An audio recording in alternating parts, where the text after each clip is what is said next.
dañu leen woo mercredi ne leen journalistes yi génn leen ci rédaction yi woo sénégalais yi ne leen ñëw leen ci marche bi ndax journalistes yi fu ngeen nekkee ci kër gi ñu nekkal leen ci naaj bi tey nag dañu leen di gërëm ndax ñoo ngeen fekk si ñu si naaj bi ñoo ngeen jàppale ñu ci loo xamante ne du suñu xeex ñun kese xeexu Sénégal yëpp la ndax bu ñuy wax liberté de presse di wax liberté d'expression dañuy wax aussi démocratie Sénégal dañu wax ne 2004 Pape Alé Niang dafa taxaw ak convention des jeunes reporters di xeex ak suñu magi journalistes yi teew fii tey ngir ñu génnee Madiambal Diagne ci kaso bi tey ñun ñoo ko amee njukkal génn ngir ñu génnee ko ci kaso bi yaakaaroon nañ ne nag bu ñu jógee 2004 2022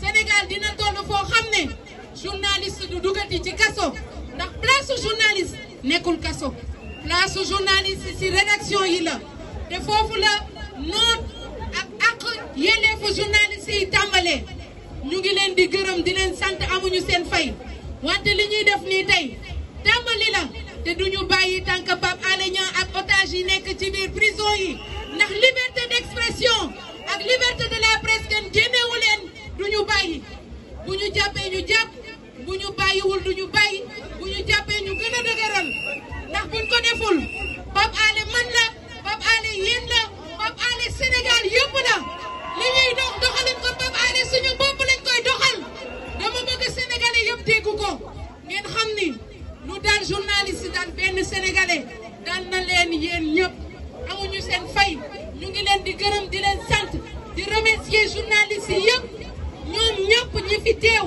ak ñi teewul techniciens yi ñëpp ñi nga xamante ne ñoom ñoo nekk ci dans le milieu des médias kenn amul seen fay wante nag dañuy wax ne politiciens yi si la ñuy bokk ndax journalistes ñun ñoo leen di taalal micro ngeen di wax mais dañu bëgg xam ngeen xam ne yéen ñi nekk ci opposition bi tey bu ëllëgee bu ngeen defee li ñu def Pape Alé ñu defaat li ñu defoon c'est une leçon que vous devez apprendre d'aujourd'hui et de 2004 loolu la ñu bëgg ngeen def seen nopp yi xam ne opposition parce que bu ngeen yéegee pouvoir liberté d'expression Sénégal ak liberté de la presse dafa war a jëm kanam wala wante warul am tànku ginnaaw loolu la ñu bëgg ngeen xam ne Sénégal journalistes yi dañu war a nekk ñu am kumba am ndey wante bëgguñu ñu nekk ay journalistes yu nekk ay kumba amul ndew.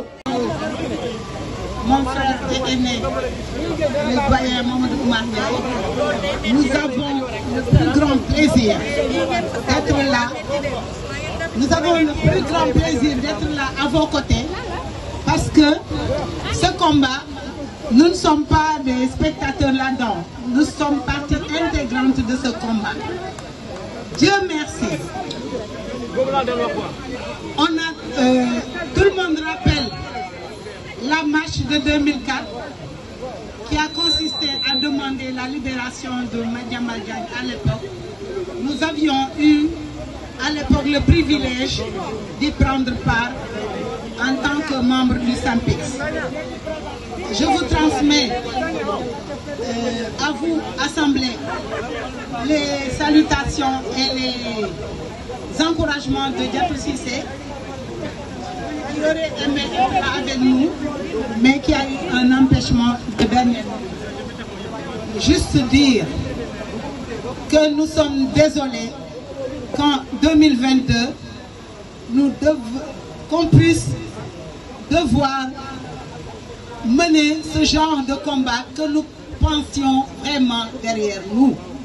Parce que quand on n'avance pas, on recule. Et que Dieu nous garde de reculer, que Dieu nous en préserve. Juste appeler à nos gouvernants, parce que il ne faut pas que quand on est dans l'opposition, on soit avec la justice, les grands principes, et qu'une fois au pouvoir, on oublie tous ces engagements. C'est même inquiétant. On nous dit que le pouvoir rend fou, que le pouvoir absolu rend absolument fou. Mais en tout cas, il serait bon que les gens ñu delloo ci seen xel qui reviennent à de meilleurs sentiments est-ce ndax nag jàmm gën lépp nag et nous on ne se laissera pas faire et on c'est compter sur vous pour prendre la relève. Nous avions eu nos aînés qui nous ont aiguillonnés à l'époque pour mener ce combat. Maintenant qu'on s'est plus ou moins désengagé un peu de ce métier, nous avons plaisir et nous avons espoir en vous voyant avec toute cette détermination pour, je veux dire, protéger cette profession. Je disais à quelqu'un que profession bi amuñu lu dul moom ñoo ko choisir jàng ko sonn si. dafa jàngale loolu la mu tekki ne garab yi ci kaw la ñu fekkante kon Pape fekk nañu ci kaw xëy na sax léegi romb nañu léegi nag bu nee ba lii dal ko am na fu ma gis fii ñu bind fii je suis Pape Alé ma gis na ji ay at ci gannaaw ça fait li mu koy wax sànq en 2004 Pape Alé bokkoon na ci ñi doon wax je suis Madiambal Diagne.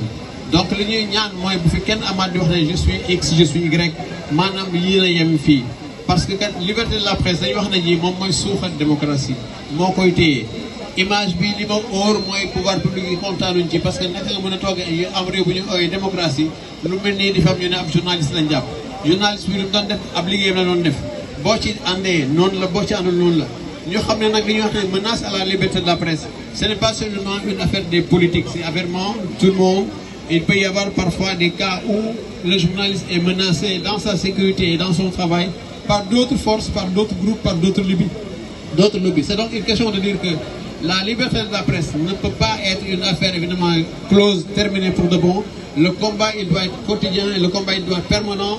C'est la liberté de tout le monde qui est concernée quand il s'agit de la liberté de la presse. On a parlé ici de Babacar Touré, je me souviens encore Babacar qui disait tout malheur qui arrive à un journaliste arrive à toute la corporation. Et tout ce qui arrive à la corporation arrive aux médias. Et quand un seul média est menacé, c'est toute la liberté de la presse qui est menacée. Quand la liberté de la presse est menacée, c'est la démocratie qui est menacée. Donc ça veut dire simplement que vous nous une menace, toute menace sur une personne, dans le cadre de son travail de journaliste, peut constituer une menace contre toute la profession, contre toute la démocratie. Je dis, c'est pourquoi je dis, les jeunes confrères qui sont ici, c'est vrai pour eux, certains d'entre eux sont mes neveux, d'autres ont l'âge de ma fille avec qui ils étaient dans la même promotion à lycée, etc. Mais tout ça pour vous dire simplement que dans le journalisme, il n'y a pas d'âge, mais surtout, il n'y en a pas quand il est question de défendre la liberté de la presse. Voilà la raison pour laquelle on est là. Loolu lañ fi wut simplement ngeen xam ne ji lu ci mu defee daal mooy ne démocratie moom noonu la dafa am lu muy laaj am na ku may wax ci gannaaw ne mën naa wax xam rek moo xoolal waaw tamit waaw léegi ñaari yëpp nag nii léegi kay def ne naay wax wolof man fa naa am na lu ma dégg ci wolof séeréer laa gën a dégg en plus léegi donc ci wax nañ ni rek li ci nekk mooy démocratie lépp lu mu soxla journaliste ñoo koy doxal lépp lu mu soxla média yi la léegi média yi buñ dajee fii ne nañu libéré kii loolu am na solo kon léegi ñu ngi leen di soxla jaageen jëf Babacar Touré dañ wax na ji lépp lu dal benn journaliste dal na journaliste yëpp léegi lu dal benn journaliste dal na média yi lu dal média yi dal na démocratie kon nag loolu lañ ci wax ne ñu ngi leen di sant bu baax jaageen jëf. La relève est debout. Nous sommes rassurés. La liberté de la presse est entre de bonnes mains. On vous soutiendra toujours. Que Pape Alé soit libéré le plus rapidement possible. Vous êtes debout et nous sommes avec vous. Nous sommes à côté de vous. On parlait de Babacar Touré. Il disait souvent, on n'est pas derrière vous. On est à côté de vous. On est avec vous. On vous soutient. On vous soutiendra toujours.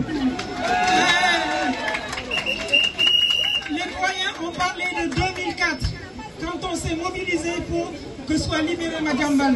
Je rappellerai que 1996, Sud Quotidien, Feu Babacar Touré et aussi Abdoulaye Ndiaga Sylla avaient été arrêtés pour les mêmes motifs de détention de documents administratifs. Arrêtez-les. Les gens se sont mobilisés. Donc le danger, il est toujours là, au coin de la rue. Il faut rester mobilisé. Il faut que la relève soit debout. J'ai l'honneur de présider le plus large réseau de journalistes de toute la CEDEAO. Ils ont un message pour vous. La presse sénégalaise, la liberté de la presse au Sénégal est le dernier rempart actuellement vu la crise mondiale. Ils sont mobilisés avec vous. Tout le réseau des journalistes de la CEDEAO est avec vous à vous mobiliser parce que le Sénégal ne peut pas tomber en tant que rempart pour la liberté de la presse et plus généralement pour la liberté d'expression. Ngatchengalama, restons debout, restons debout, restons debout et que soit libéré Papalé.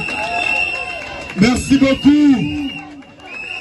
Où sont les femmes de la presse? Où sont les femmes des médias? Bravo aux femmes des médias.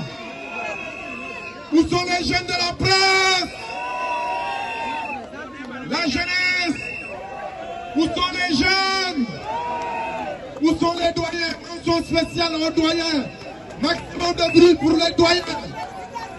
Maximum de bruit pour les doyens de la presse. Les aînés, merci. Merci Mme Khabouch. Merci à toutes. Merci à ces braves dames. Merci à ces jeunes. La presse doit exercer en toute liberté. Ken mënul médecin nga ni ko booy faj doom boo ci defee alcool crime la. Journaliste bu defee recherche ba trouver c'est de publier mooy roon. Ken mënu ko ko xañ ku ko xañ yaa ngi wut leneen. Vive la liberté de la presse.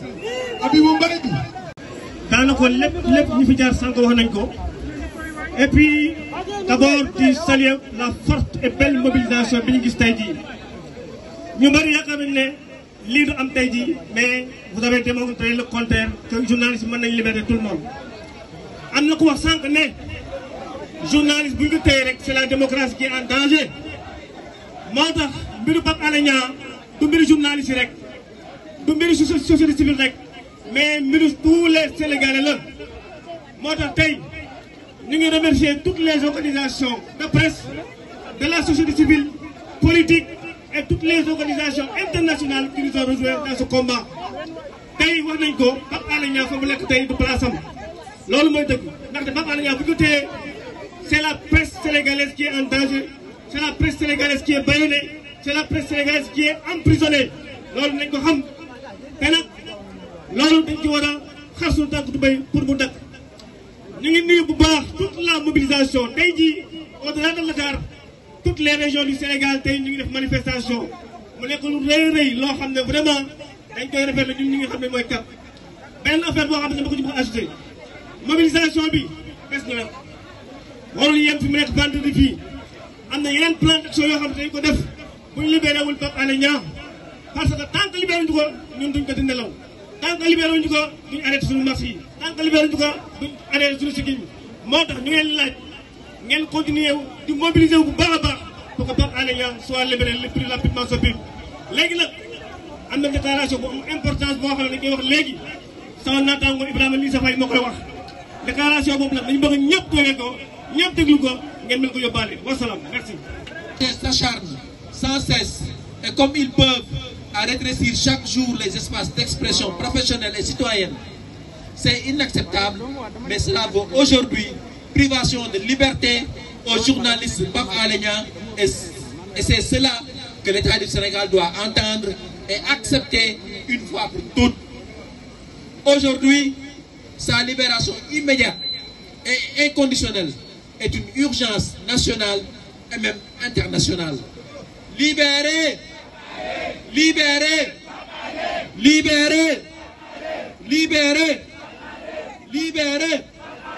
Donc rapidement gars yi mu tënk ci wolof et waaw gars yi ñu ngi sant bu baax seen teewaay fii et leen xamal ne rek que suñu déclaration dañ koy tënk ndax soo ba léegi ñu ngi préparé marche bi et gis nañu réussite bi mu am macha allah et ñu bëri xaar ñu ko woon donc yéen ñi mobilisé yëpp au-delà des journalistes des techniciens des acteurs des médias mais surtout des citoyens nous vous remercions et le peuple a vu cette mobilisation et gis nañu wax dëgg fa yàlla mobilisation bi ñu leen di sant di leen gërëm et li ñuy wax mooy que ne Pape Alé Niang du ñu nangu état bi téye ko otage et loolu dafay jeex ak ñi téye ci kaso bi yëpp ñuy ay détenus politiques et li ñuy am pour wax mooy que ne état bi fexe na ba jàpp Pape Alé daal di koy wutal lay pour tëj ko ndaxte au départ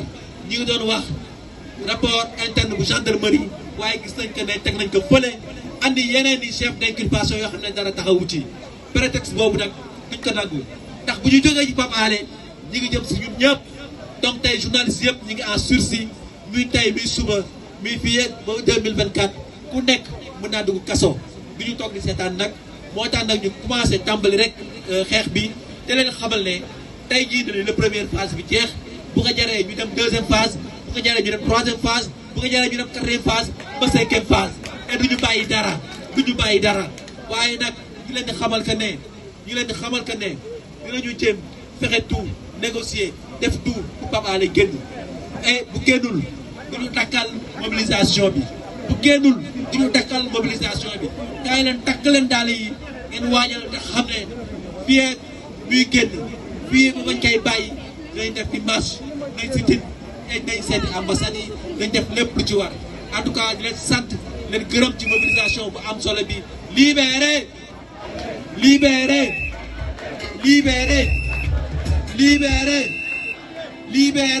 exceptionnel bi dañ leen di ñaan rek comme ni nga ko waxee fii bu ñu paree ñun ñëpp ñu tasaaroo ñu dem ñibbi ñu fexe ba fii set wecc mais képp ko yor pancarte rek ñu ngi lay ñaan nga ñëw nga tekk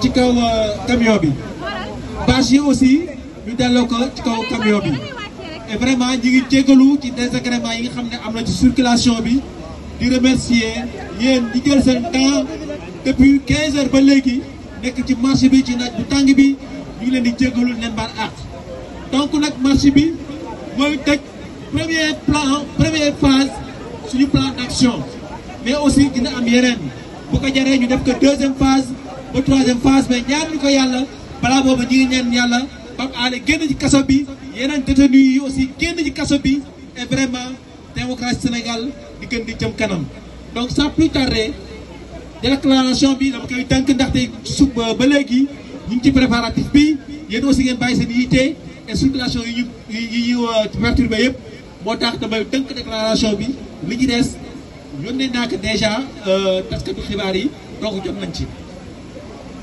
Déclaration fin mars, emprisonnement de Pape Alé Niang, ce que les autorités sénégalaises doivent bien entendre.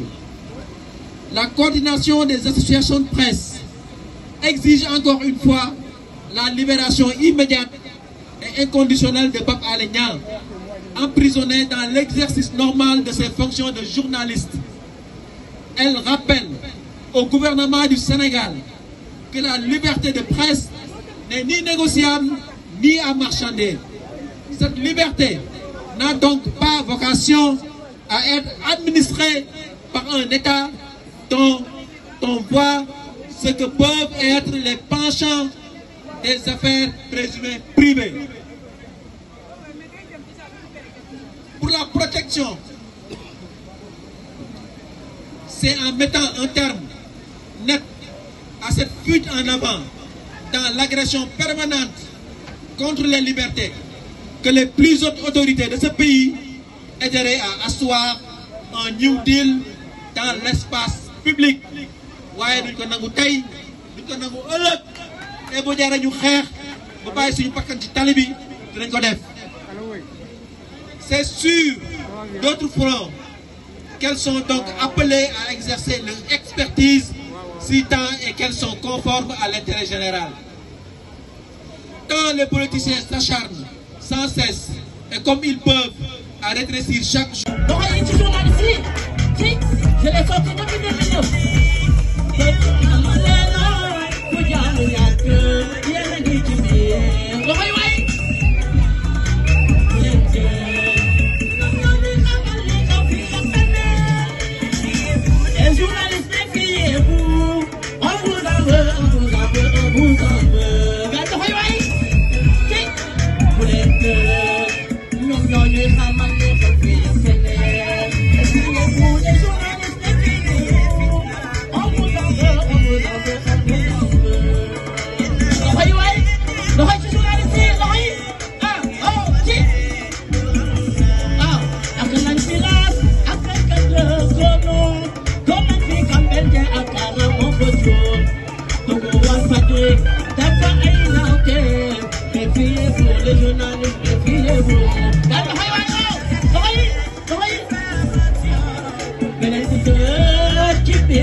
Votre place c'est pas à la prison, mais c'est dans les rédactions. Donc le monsieur là, je vous dis